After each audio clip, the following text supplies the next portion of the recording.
Sveiki, esu Audra, esu integralios mitybos mokytoja. Ačiū, kad prisijungėt prie 5 paskaitos iš ciklo Medikai verti geresnės sveikatos. Už šį ciklą dėkoju Lietuvos medikų profesiniai sąjungai ir Albinai Kavaliauskaitei. Jeigu tai yra pirmoji paskaita, prie kurios prisijungėt, tai rekomenduočiau pradėti nuo pirmos, nes yra tam tikras ryšys tarp jų, yra užduotis, tai pradėtumėt nuo pirmos, po to prie antros, trečios, ketvirtos ir ateitumėt iki šitos dienos. Noriu parodyti jums savo gėles. Aš esu ganėtinai nevykusi gėlininkė ir prastai rūpinusi gėlėmis, pamirštu jas palaistyti, o pernai užmiršau jas įnešti į kambarį iš balkono. Kai prasidėjo šalčiai, abi pelargonijos nušalo. Nukrito visi lapai, reikėjo viską nukirpti, liko tik tai tokie kaip stagarai, gumbai. Tada aš persikrauščiau ir šitam naujam bute pastačiau jas vieną ant vakarinio lango, o kitą ant rytinio. Ir čia yra gėlė nuo pietvakarių lango. Ji gauna labai daug saulės, ypač po pietų ir vakarinės, ir atsigavo, ko gražiausiai auga. O čia yra gėlė, kuri stovi ant rytinio lango.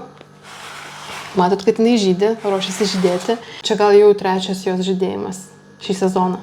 Pavasarį labai anksti žydėjo tokiais didžiuliais žiedais. Ir galvojau, kad dabar jau pailsės, bet ne, vėl jinai krauna žiedus ir vėl jinai žydi. Šitas gėlės skiriasi, nors jų pradinis taškas buvo tas pats. Iki nušalimo ir po to, kai aš jas jau pervežiau čia, jos atrodė visiškai vienodai. Kodėl jos yra skirtingos? Jos abi gauna saulės. Netgi sakyčiau, šita gauna gal net ir mažiau tos saulės, bet tai skirtinga saulė. Ryto saulė yra kitokia. Ir nors jūs galbūt sakytumėt, kad jūs tai nesate augalas, bet tam tikrą prasme jūs esate augalas. Jums reikia vandens, jums reikia saulės, jums reikia vėjo, jums reikia žemės. Tik tai jūs esate daug sudėtingesnė būtybė. Tai reiškia, kad kai jums reikia apsiginti, tai jūs ne tik tai kažkokias cheminės medžiagas gaminate, jūsų kūnas gamina, bet jūs dar galite ir pabėgti. Taip pat galite priimti sprendimus, galbūt šiek tiek savarankiškiau, negu tai gali padaryti augalas. Bet kai kalbam apie saulę, mums kaip ir augalams reikalinga saulė. Mes galim gyventi ir tamsoj, ir prieblandoj, ir dirbdami naktinį darbą, mes liekam gyvi. Bet žydėti ir klestėti be saulės mes sunkiai galim. Tačiau kaip ir augalai, mes kartais patenkam į situacijas, kurių negalim pakeisti. Mes dirbam darbą, kuriame reikia dirbti naktį. Aš žinau, kas tai yra, esu tą išbandžiusi. Žinau, kokia tai yra savijauta ir žinau, kad kartais tiesiog nėra kito būdo. Tiesiog toks darbas, reikia dirbti naktį. Arba reikia dirbti labai anksti ryte, reikia keltis 3-4 valandą ir nevalgyti pusryčių, nes tuo metu dar nesinori valgyti. Paprastai miegi, nes bei pramigti. Paskaita ir bus skirta tokioms situacijoms. Naktiniuose budėjimuose dirbantiems žmonėms, pirmiausia slaugytojams. Klausimas yra, ar mes galime maistu kaip nors padėti savo kūnui, kuris kaip ta gėlė yra pastatytas ant tos palangės, kur nėra ryto saulės. Arba jinai yra, bet mes miegam tuo metu. Galbūt pavyko išbandyti kurį nors iš pasiūlymų, apie kuriuos kalbėjom praeitoje paskaitoje. Gal pavyko atgyvinti vaikystės hobį. Čia turimas omeny nebūtinai koks nors labai griežtai struktūruotas užsiėmimas, bet kuri veikla, kuri teikdavo jums džiaugsmą. Gal tai buvo, pavyzdžiui, pabuvimas kur nors, kur niekas negali jūsų rasti. Arba pasivaikščiojimai, pokalbiai su žmonėmis. Žodžiu, bet kokia veikla, kuri prisimenat, kad jums teikdavo malonumą ir galbūt dabar pastaruoju metu šitos veiklos trūksta. Gal galima ją atgaivinti. Galbūt pavyko pamedituoti. Jeigu jūs esat iš tų žmonių, kurie galvojat, kad meditacija galbūt ne jums, arba nėra taip iki galo aišku, ką ten daryti, tai galima tiesiog pasistatyti kėdę ir atsisėsti prieš sieną ir pasėdėti 10 minučių. Tiesiog pabūti be distrakcijų, be kažkokių veiklų, be bandymo pabėgti nuo savęs, tiesiog pasėdėti žiūrint į sieną 10 minučių. 5, jeigu 10 neišeina. Tas pabandymas pašokti 3-4 minutės, tai kiek trunka daina viena. Jis galbūt pastebėjot irgi duoda naudą. Tai tas pašokimas lengvas, pašokinėjimas, pasipurtimas, pasikratymas, jis naudingas ir mūsų nervų sistemai. Jinai geriau persikrauna. Tamsus kambarys kaip ir izoliacija nuo triukšmo, gali padėti mums geriau užmigti ir kad tas miegas būtų mūsų kokybiškas. Jeigu negalim turėti tamsių užuolaidų arba kitų lango dangų, galbūt galima ant akių užsidėti ką nors. Ne visi gali, bet kai kurie iš mūsų gali miegoti su tais raiščiais, tokiais naktiniais. Tai gali labai pagerinti miego kokybę, bent jau dalį žmonių. O su augalais tai net jeigu, tarkim, taip yra, kad šiuo metu neturite žemės, kurioje galėtumėte augalus pasėti, tai galima juos pasėti kur nors, bet kur einat ir matote tuščią plotelį viešoje vietoje. Aš neskatinu pažeisti viešosios tvarkos, tiesiog tai vadinama partizaninė daržininkystė, kai tiesiog prisėja viešose vietose augalų. Gali būti ir daržovinių. Kitą kartą eisite ir matysite, kaip augalas auga. Ir gali būti, kad pasijusite geriau. Slaugytojų darbas yra be galo svarbus. Ir labai džiugu, kad ne tik tarptautinių tyrimų daugėja apie tai, kaip jaučiasi slaugytojos. Aš vartosiu moterišką giminę, nes nors tai yra profesija, kurioje dirba ir vyrai, tačiau didžioji dauguma darbuotojų yra moteris.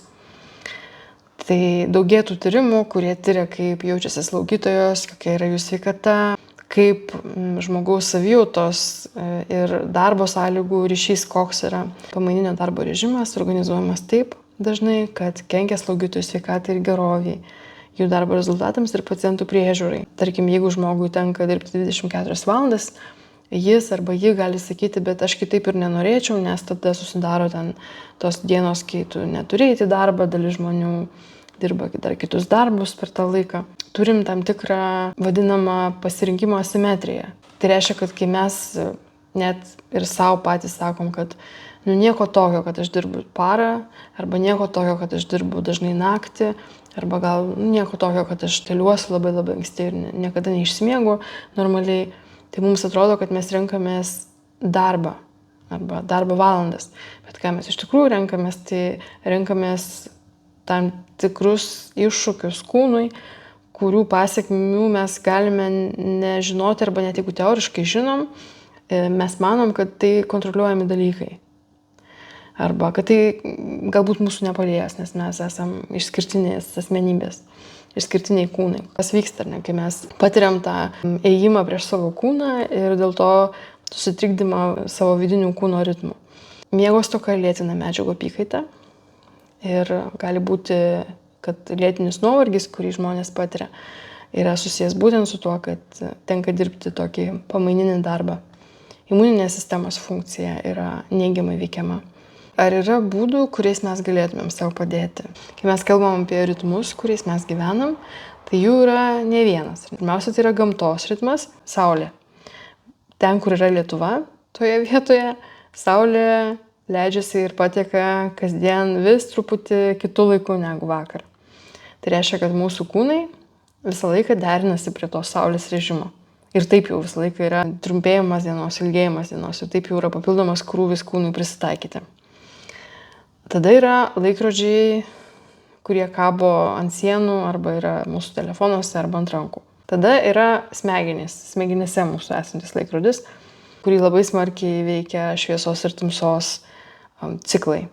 Mumyse esančios ląstelės, kurios irgi turi savo laikrodžius. Slaugytojos geriau negu kas kitas žino. Vakarais vieni vaistai pacientams gali būti skiriami arba tyrimai yra daromi tam tikrų paros metu. Tada dar mūsų bakterijos irgi turi savo laikrodžius vidinius. Tai saulės reguliuoti mes negalim, kada pateka, tada pateka. Laikrodžio reguliuoti negalim.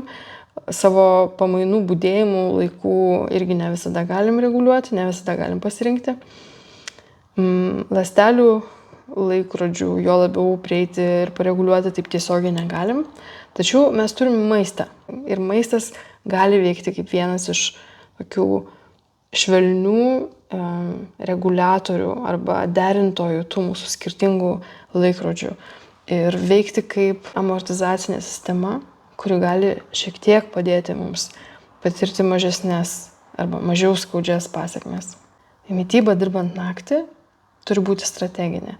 Tai reiškia, kad jeigu mes dieną dirbdami, mes galim pasiduoti tokiam bendram srautui ir eiti su banga, ne? Kada pabundam, tada ten valgom ar geriam kavą, tada per pietus ten kažką valgom. Toks yra bendras, kaip žmonės daro, taip ir mes darom. Ir mes nesukam kartais galvos ir darom kaip darosi. Dirbant naktį į maistą reikėtų žiūrėti kaip į šachmatų žaidimą. Tai reiškia, kad reikia numatyti ėjimus į priekį. Kodėl? Todėl, kad mes čia žaidžiam prieš gamtą, ne? Mes naktį turėtume miegoti, bet mes nemiegam, bet dirbam. Tai reiškia, kad mes turim apžaisti gamtą. Ta galėsim padaryti, jeigu mes susiplanuosim, tai yra, jeigu žinosim, kuriom naktim mes dirbsim. Toms ilgoms darbo paroms, arba kaip, jeigu tik yra naktį dirbama, pasiruošti iš anksto ir pasiruošti maisto, jeigu ne pačių patiekalų, tai bent jau tokių pusiau pagamintų patiekalų. Turint omeny, kad tomis dienomis, kai jau dirbsime, mes tam nebeturėsim jėgų, nebeturėsim dėmesio. Net jeigu žinosim, kad tą reikia padaryti, vis tiek to greičiausiai nedarysim. Pasiruošimas produktų, susipirkimas iš anksto, netidėjimas ten paskutiniai dienai, jis irgi yra svarbu. Strateginis valgymas, kalbėsim apie tai, kada ir kokiais kiekiais valgyti. Baltymai ir skaidulos yra geriausi mūsų draugai, kai valgom naktį. Kofeinas daliai mūsų atrodo, kad čia yra vienas iš pagrindinių mūsų pagalbininkų dirbant naktį. Turim žinoti, kaip su juo elgtis naktį ir nepamiršti, kad dar yra ir vanduo, kaip vienas iš geriausių energetinių gėrimų. Tai visą šitą, ką kalbėsiu, tik tai galioja tik tai tuo atveju, jeigu jūs manote, kad jūs esate svarbus žmogus. Ir jūs kaip žmogus, kuris yra svarbus, esate tvirta geros sveikatos. Tai kokie mūsų strateginio valgymo tikslai yra naktį? Pirmiausiai, mums reikia energijos, kuri būtų dabar, tai yra naktį. Nors mūsų kūnas galbūt norėtų miegoti. Ir kad ta energija būtų nešokinėjanti, tai reiškia, jinai turėtų būti tikra, tai nesusimuliuota, nes kartais gali būti, kad tam tikri nervų sistemą stimuliuojančios medžiagos mums sukelia įspūdį, kad mes turime energijos. Bet mums reikia ne tos energijos, mums reikia tikros energijos ir lygios, kad jinai nešokinėtų ir nekritinėtų. Tada naktį mes turime gauti maisto medžiagų. Ne tuščių kalorijų, kurias, tarkim, duoda kažkokie galbūt greiti užkandžiai, kuriuose yra daug trumpųjų angliavandenių. Mums reikia tikro maisto, kuriame būtų maisto medžiagų. Nes mūsų ląstelės, joms reikia maisto medžiagų, kad jos gerai veiktų.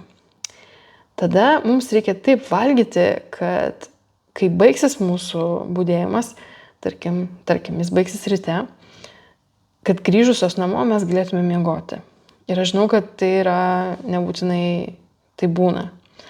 Dažnai būna taip, kad žmogus galvoja, kad tai aš dabar galbūt neisiu miegoti, prabūsiu ten tą dieną, galbūt yra kažkokių darbų, kažką kitą veikia. Miego tas deficitas jis būna dar didesnis. Kai žmogus galvoja, kad jis atsimiegos ten vėliau, tai su kūnu neveikia tas atmiegojimo mechanizmas, nesusigrąžina tai, kas prarasta. Ir dar, kad yra svarbu, kad tas maistas, kurį mes gaminsimės nakčiai, kad jis būtų nepernelyg imlus laikui, kad mums užtektų pastangų ir laiko paruošti jį. Yra tokia strategija – valgyti prieš naktinį budėjimą. Tai reiškia, kaip būtų vakarienė, bet jinai turėtų būti tokia sotesnė. Ir turėtų būti čia kaip ir didžiausias maistas viso to vakarinio naktinio darbo metu, prieš to naktinio budėjimo pradžią. Nakties metu dalis žmonių renkasi nevalgymo, dalis valgo. Svarbu turėti visada užkandžių tam atveju, jeigu jums reikės tos energijos, jeigu staiga bus toka ir norėsis valgyti ir bus galimybė pavalgyti. Bet svarbu turėti savų užkandžių, nes tie užkandžiai, kurie būna automatuose, jie nėra maistiškai vertingi, jie tik sukelia energijos įspūdį. Savi užkandžiai, kas tai būtų, ar mirkyti riešutai, sėklos, galbūt baltymingi naminiai užkandžiai, kuriuos jūs pasiruošėt. Svarbu turėti vandens, kuris bus pagrindinis energijos gėrimas. Ir dar būna valgymas prieš budėjimo pabaigą, bet jis jau turėtų būti visiškai toks lengvas. Ir dar vienas valgymas būna kartais žmonėms namie prieš miegą.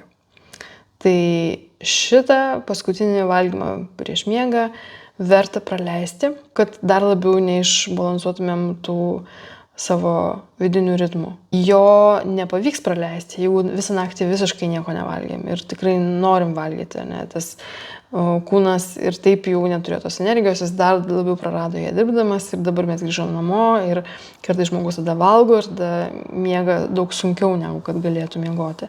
Tai geriau naktį pasiskirstyti maistą taip, kad didysis valgymas būtų prieš pat naktinį budėjimą, tada budėjimo metu, jeigu yra galimybė pavalgyti, ne visada jinai būna, bet jeigu yra irgi valgyti maistą, kuriame yra geras kiekis baltymų, gali būti ir angliavandeniai, riebalai ir kitos svarbios medžiagos, bet svarbu, kad jame būtų baltymų. Ir tada tas lengvesnis valgymas prieš budėjimo pabaigą. Dabar, jeigu geriame kavą naktį. Kai pradėjau dirbti naktimis, atrodydavo, kad kuo daugiau kavos aš išgersiu, tuo daugiau energijos ir žvalumo aš turėsiu. Ilgainiui toks kavos gėrimas nualina organizmą. Didelės energijos ten nebūna, gali kaip tik daugiau atsirasti tik nervingos tokios energijos. Kava energijos nekuria. Jinai gali stimuliuoti mus, ar ne? Arba jinai, kadangi smegenyse yra receptoriai, prie kurių jungiasi adenozinas, kuris mums ir sukelia tą tokį ramybės ir apsnūdimo jausmą. Ir kava gali jungtis prie tų receptorių, užkirsdama kelią adenozino prisijungimui, tai mes ilgiau išlaikom žvalumą. Tačiau, tarkim, jeigu situacija yra tokia, kad mes visą dieną dirbom ir atėjo vakaras ir mes geriam kavą ir tikimės, kad prisijungs prie tų adenozino receptorių kofeinas, tai to gali neįvykti. Kodėl? Todėl, kad jau prie tų receptorių yra prisijungęs adenozinas ir jau kavai ten nėra ką veikti. Tai triukas, kurį daro studentai, taip pat italai ir kiti žmonės, kurie yra įsigudrinę gerti kavą, žinodami, kad nereikia didelio kiekio, o reikia strateginio gerimo, tai tą vakarinę kavą geria tokiu būdu. Reikia išgerti kavos, tai gali būti espresso, labai net ir nedidelis kiekis, ir tada reikia pamiegoti, jeigu yra galimybė. Aišku, ne visada yra ir ne visur. Ką tas duoda? Tas duoda, kad nuo dalies tų receptorių tas adenozinas dingsta, o kava, kurią išgėrėme, kofeinas, kaip tik ir turi galimybę prisijungti prie tų receptorių ir užblokuoti ir neleisti ten prisijungti adenozinui. Tada mes ir būnam žvalesni ilgesnį laiką. Ir taip nereikia tos kavos gerti tiek daug. Dar vienas dalykas, kuo kava yra gerai žmonėms, kuriems yra tam tikras dopamino deficitas galvoje. Kava yra gerai, nes ji gali paskatinti prisijungimą to dopamino. Jeigu jo yra, jeigu jis gaminasi, ne, tai tam, kad jo ten būtų, mums reikalingas tas baltyminis maistas naktį. Tai jeigu, tarkim, naktį planuojam gerti kavą, tarkim, 3 valandą, tarkim, nakties, žinom, kad visą laiką tuo metu mums užeina miegas. Išbandykit, koks yra skirtumas tarp ant tuščio skrandžio gerimo kavos tuo metu, jeigu taip esate įpratę daryti, ir gerimo praėjus valandai po to, kai pavalgysite baltymų daug turinti maistą. Baltymai jūsų nuožiūra, kokius jūs baltymus valgote. Aš valgau augalinius, tai aš valgyčiau avinžirnius, lęšius, ankštinius valgyčiau. Žodžiu, tam patiekale, kurį nusineščiau dabar naktį į darbą, jame būtinai būtų ankštinių. Ir kavą gerčiau praėjus maždaug valandai po to, kai suvalgyčiau tos ankštinius.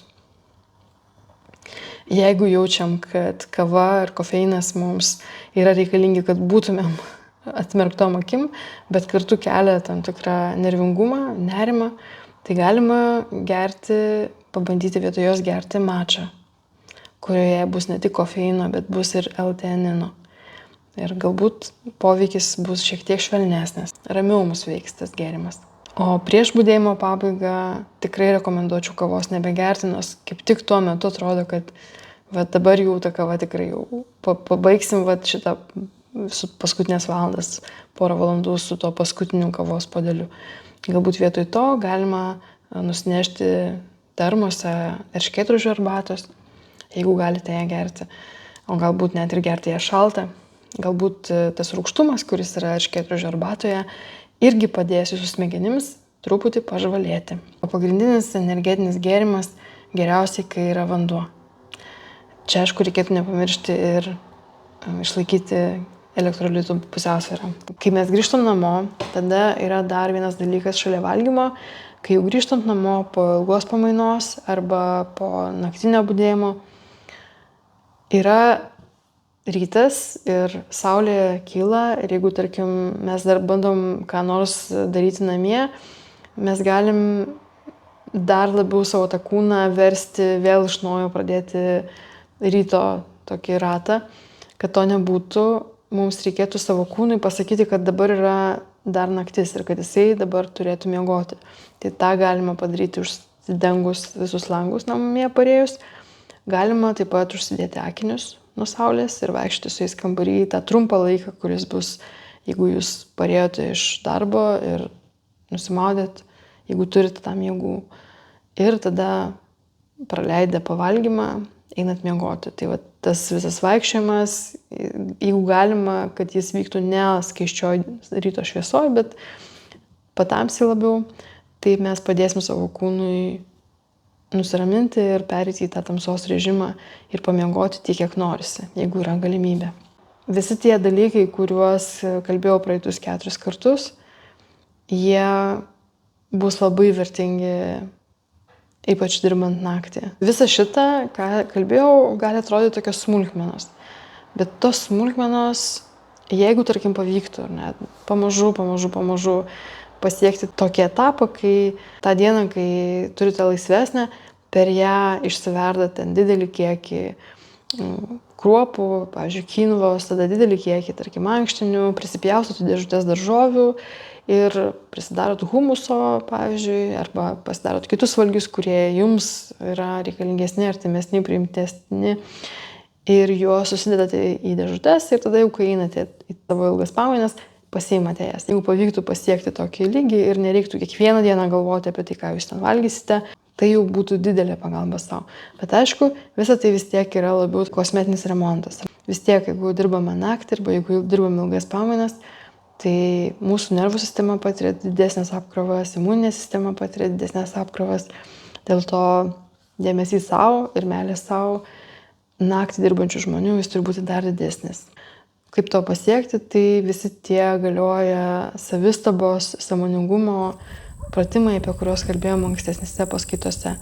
Juos galima žiūrėti taip, čia tokie rašinėjimai kažkokie, meditacijos, sėdėjimas prieš sieną, bet tai yra svarbu. Tai yra svarbu. Nors atrodo, kad visa ta sistema sukurta taip, kad prieš žmogų jinai yra, net medikų darbo sąlygos, jos yra nežmoniškos. Mes nereikalavom iš krovininių automobilių vairuotojų, kad jie dirbtų parą laiko ir išlaikytų dėmesį vairuodami. Mes to nereikalavom iš jų, bet iš medikų mes to reikalaujam. Nepaisant to, kad mes kaip visuomenė esam sukūrę tokias sąlygas medikams, individualiam lygmenį kaip žmonės mes tikrai norim, kad visi slaugytojai ir visi medikai būtų sveiki. Niekam nėra gerai, kai medikų sveikata yra bloga. Niekam nėra gerai. Yra keli sluoksniai, kaip galima gerinti situaciją. Vienas yra sveikatos apsaugos politika, kolektyviniai sprendimai. Čia profsąjungų vaidmuo yra labai svarbus.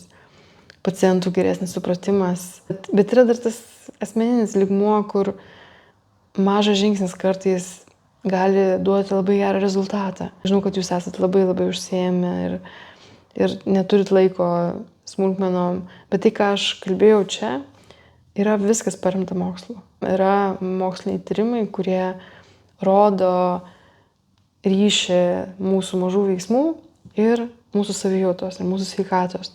Tai yra daugiau negu 20 pasiūlymų. Jeigu jūs vienam pasiūlymui skirsite, vieno pasiūlymo išbandymui skirsite porą savaičių, tai jau kitais metais, tokiu metu, jūs žinosite, kas jums veikia, o kas ne. Tikiuosi, kad kuris nors pasiūlymas galės būti jums naudingas.